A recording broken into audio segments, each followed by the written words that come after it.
blood was still steaming in a wooden bowl.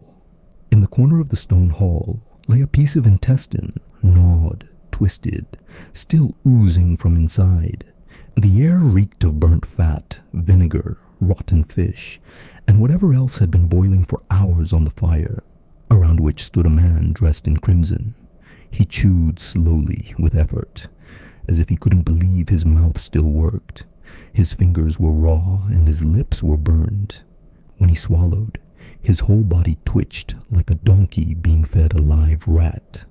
This was Bishop Leodegar of Avignon, apostolic legate, envoy of the Holy See, now nothing more than a fat stump forgotten by God, cursed by his own words. 2 months earlier, he had walked confidently through the halls of the Clementine Palace, surrounded by chaplains, archivists, and secretaries who hurried to record his every gesture. His pen had signed 43 sentences for heresy, 7 of which concerned carnal impurity, turning into liturgical defilement. He had seen 3 of the condemned, a woman, a boy, and a former monk, with his own eyes. May their bodies be devoured without a trace, like food in the mouth of a ghoul, read the last note, written with a trembling hand after a night of confession. Even then, Leodegar was coughing. Even then, whitish pus was oozing from the corners of his eyes. But he blamed it on evil eyes, on the envy of his enemies, on the southern air. A servant named Severian later testified before the Cardinal investigator. The bishop ate 3 times during the night. I brought him beef, eggs, sour milk porridge, honey, smoked fish, and pickled vegetables. But every day he asked for food that was stronger, fatter, stronger, fatter, then with blood, then with entrails, intestines, stomachs. Then he wanted it from fresh flesh. Then he wanted it from burnt flesh. It all began with the celebration of Corpus Christi. Leodegar gave a sermon on the inadmissibility of impoverishing the cult. Those who have encroached on the splendor of the liturgy are unworthy to taste its hay. We ourselves must show that the bodies of the enemies of the faith are dust, and their food is ours. I will be the first to take the flesh of the apostate into my mouth. That evening he burned 3 people.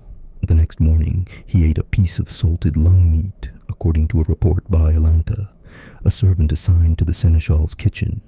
5 days later, he did not get up.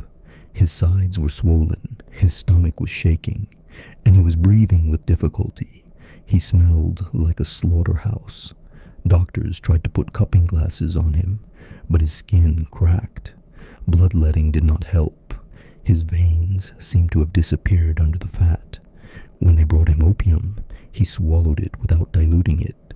Then he vomited and ordered his servant to give him another dose, but together with hot broth from a goat's womb.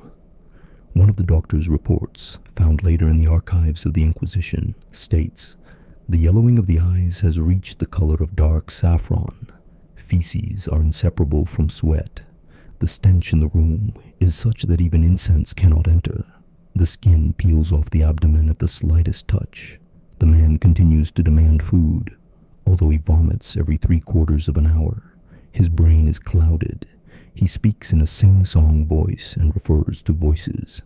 Security was tightened. Access was restricted. Old friends were not allowed in. Rumors circulated that he had signed a will demanding to be buried in the same tomb as Pope John. The cardinals whispered that his body would not survive the journey. Leo himself demanded that before his death, a piece of intestine from a woman who read the Psalter in her native language be placed in his mouth. No one understood whether this was a mockery or the last heresy that had rotted the brain of the most holy monk. By the morning of the 5th day after the feast of Corpus Christi, the doors of the legate's apartments were sealed with red wax. Servants were allowed to enter only 2 at a time, and for no more than 1/4 of an hour, under threat of flogging. Inside, it was as hot as in a furnace. The air was sticky, saturated with rot, the smell of gastric juice, smoke, and something sweet and nauseating. The floor was covered with yellowish stains. Spiders, living under the ceiling, descended lower and lower, as if attracted by flesh that was slowly decaying like boiled meat. Leodegar himself lay on a low bed under which stood a tub of coals. His body was freezing despite profuse sweating. His stomach was swollen and slowly rising like a blacksmith's bellows. Viscous saliva mixed with the remains of food dripped from his mouth. One eye was covered with a whitish film. The other stared fixedly at a spot on the ceiling. He muttered, "They're coming. They're already within the walls. I can see their faces in the smoked fish." His face was covered with a rash, purple and blistered. Every day, servants carried out sheets that looked more like the skins of skinned animals. On the third day of his confinement, the doctors dared to open the abscess that had formed under his left collarbone. So much pus flowed out that 3 jugs were filled instantly. One of the doctors, a monk named Abelard, lost consciousness. He later wrote in his diary, "It was not human.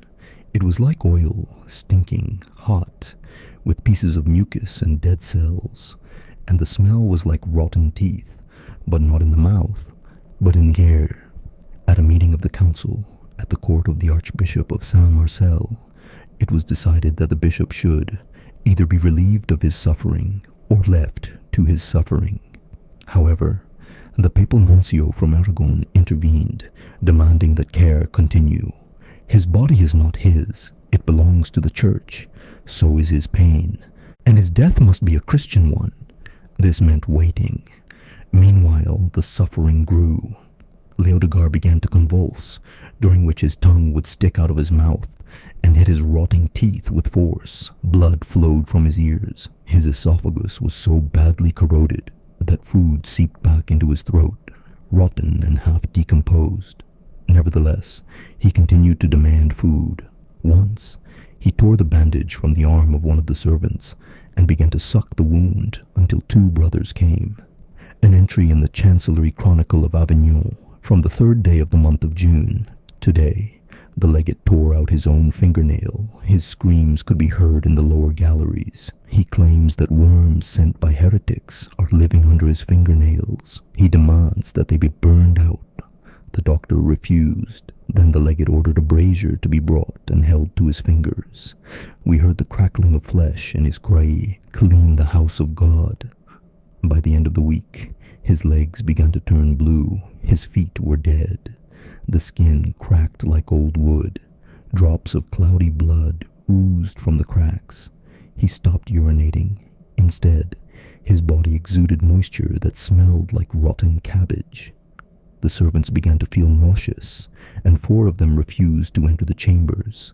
One hanged himself on a kitchen chain. Cardinal Trevi, who had arrived from Rome, said after a personal examination, "His death is not a punishment, it is a sign. He has digested the flesh of another, and now his own soul is eating him from within." He ordered that no more meat be given to him, only a broth of onions and wine. Leodegar spat out this slurry, screaming that the wine smelled of sulfur and that the spirits of the river Acheron were in the onions. The legate's last order before he lost his voice was, "Bring me her womb," the one who kept the psalter close to her breast. It was warm, I remember. I can hear it whispering. By the morning of the 9th day, the legate's body began to emit steam. Not sweat, not heat, steam. It came from the hollows under his knees, from his mouth, from cracks in his armpits.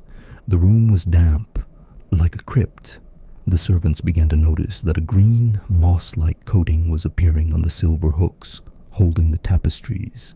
Later, one of them, young Jean Clément, confessed in confession that on the night of the 10th, he saw something moving in the corner of the room, as if some creature covered in slime was blindly feeling its way along the walls. He thought he was going mad. Meanwhile, the legate's condition turned into agony. His face turned black, and a swelling the size of a chicken egg formed on his forehead. The skin on his chest peeled off. When they tried to lift him to change his shirt, the fabric stuck to his body, and tore off along with the top layer of his skin.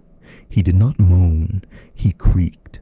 Something was constantly bubbling in his throat. Doctors removed clots of black blood, but by morning it returned. The tube inserted into his nasal cavity became clogged every night and had to be cleared with a piece of fish bone rubbed with vinegar and cumin. The letters of Archdeacon Sallust to Archbishop Albius contain the following entry. He believes that his flesh has already been eaten and that what we see is an illusion. He asks to be turned to face the wall and struck 9 times on the back to drive out Leviathan. On the 8th blow, he cried out, "She is still inside me. Her glove is inside my stomach." On the 13th day, he stopped making any distinct sounds. Only guttural sounds, like the breathing of a swamp, escaped from his throat. His tongue was dark gray, his teeth were loose, and his gums began to decay, falling off in pieces that resembled boiled liver. He no longer opened his eyes, but his eyelids twitched.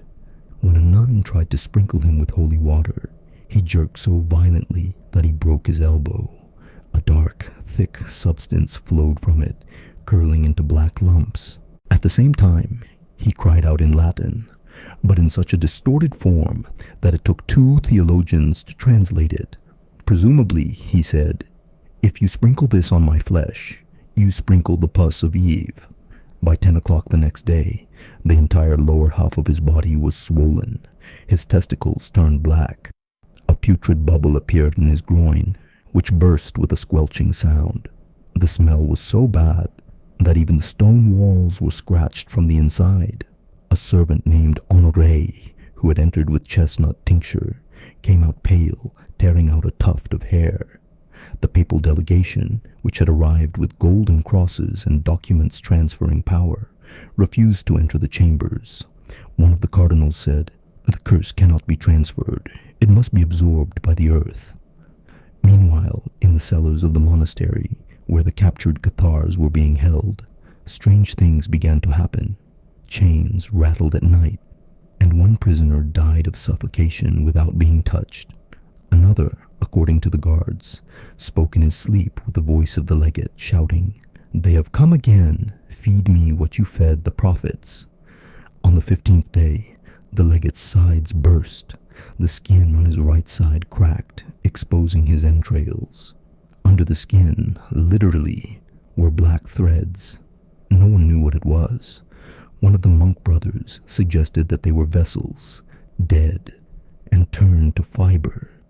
Another believed that it was grass from the grave in which he already lay, although his body was not yet dead. Only one person, an old brother cook named Gautier, dared to sit by his bed and whisper, "You are no longer a man, Holy Father. You are a vessel, but not for grace." By the morning of the 17th day, the legate's body was motionless. He was not breathing, but his heart, as Dr. Valois pointed out, was still beating, weakly, slowly, irregularly. One beat, a pause, then 2 quick ones, then complete silence for several minutes. He was called dead, but he was still alive, like a stone at the bottom of a swamp, still trembling from the last splash. The rooms were darkened, all the mirrors covered, though he had not asked for it. According to the monk physician Simeon, on the 16th day, an extra eye opened on the legate's left temple, among the sores. It was cloudy and did not blink. The skin around it became glassy. No one dared to touch it. The nuns no longer entered even for pay.